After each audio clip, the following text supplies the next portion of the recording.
So the 2-year anniversary of when I met my fiance is coming up, and I've been waiting to talk about this for a very long time.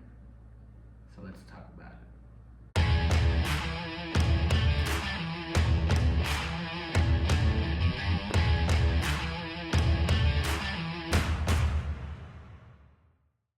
So she and I met for the first time on Reddit, the website Reddit, the app.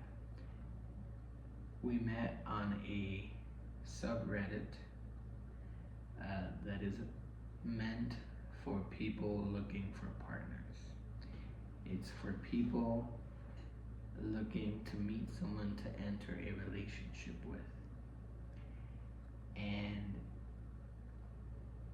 she posted a personal ad looking for that type of person, and I came across it.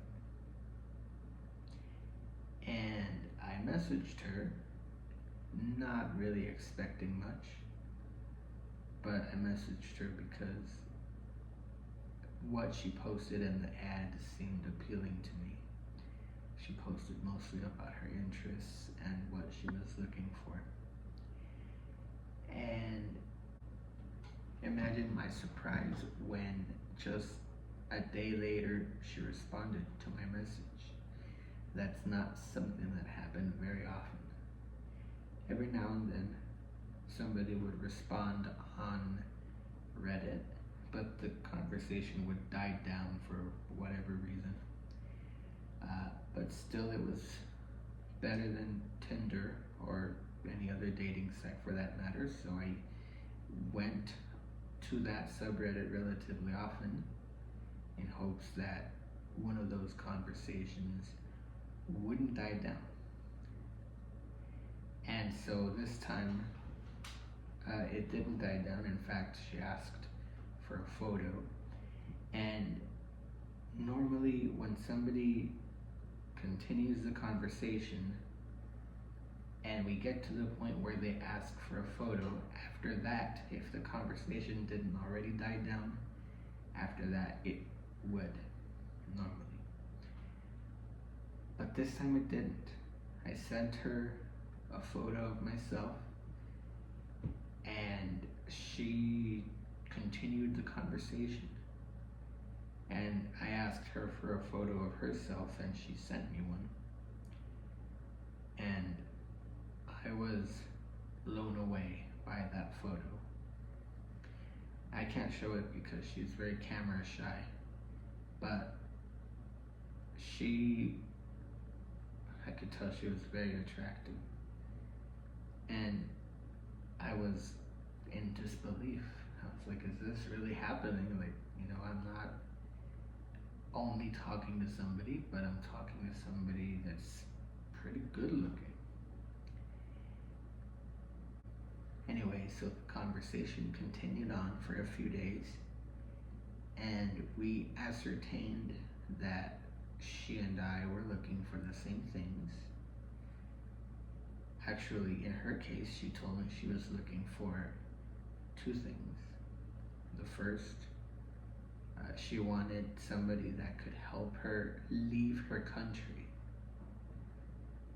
And the second, she wanted somebody to enter a long-term committed relationship with her with the intent of marriage and of starting a family. Ideally for her, one person would do both things, and I was perfectly able and willing to do both things. And what I wanted was pretty simple. I wanted a woman that I could be in a relationship with too. I didn't need any help leaving anywhere, but I could help her. And so we agreed to have a video chat conversation in which we proved that we were real. And not only did we prove that we were real, but I also discovered that she only speaks Spanish. Up to this point, she had been using a translator the entire time because she just assumed that I only spoke English. When we ascertained that I could speak to her in Spanish, she no longer needed a translator, and I'm sure that was very convenient for her. After we video chat, she told me that she had very limited data, and in video chatting with me, she used it all up. And because she lives in a third world country and she was super poor, she couldn't afford to just get more data. She also couldn't afford Wi-Fi. So I told her I was going to send her money for Wi-Fi so she could have it installed at her place, so that she could then use that so that she and I could video chat more often. And she agreed. This was also to her benefit because it would prove to her that I was serious about what I was saying. And that's how that happened. I sent her money for the Wi-Fi. She was able to continue talking to me, and I proved to her that I meant it when I said I was looking for a serious, long-term committed relationship. So things just kept looking promising. And we kept talking.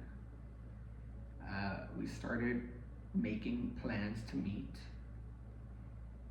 She couldn't come to this country without a visa, and I could not go to her country without a visa. And even if I did get a visa, the US State Department has her country on the do not travel list. If you go to their website, their travel advisories say, do not travel to this country. So I didn't want to get into any kind of legal risks, because her getting out of that country was up to me. If I got into any kind of legal problems, that might jeopardize her chances. So we decided we were going to meet in a third country. That country, first, we thought about meeting in Brazil, but then she decided she wanted to meet in Europe. She wanted to meet in Italy, to be specific. And she wanted to meet there because her friend and his boyfriend were planning a trip to Italy a few months after we met, and she wanted to join them. She felt safer this way. I was not that fond of this idea because it was too soon, and I was going to have to save money for both of us. And I didn't know if I could, and I didn't want to have to say no to her. But she had her heart set on visiting Italy in November of 2022. And so I decided, you know what, I'm just going to make it work. I will find a way. And I did find a way. I started working at a supermarket in July of 2022. In fact, only a week before she and I started talking. And in September of 2022, I started working at a hotel. So now I had 2 employers, and I was about to start working 60 to 80 hours a week. but at the same time, I'd be making a lot of money. And I'd use that money for this trip. And that's how that went down. So November 2022 came along, and she had gotten a passport because of me. I paid it for her. And I already had a passport. So we started finalizing our trip to coincide with that of her friend and his boyfriend. And we were ready for the first time that she and I met in person.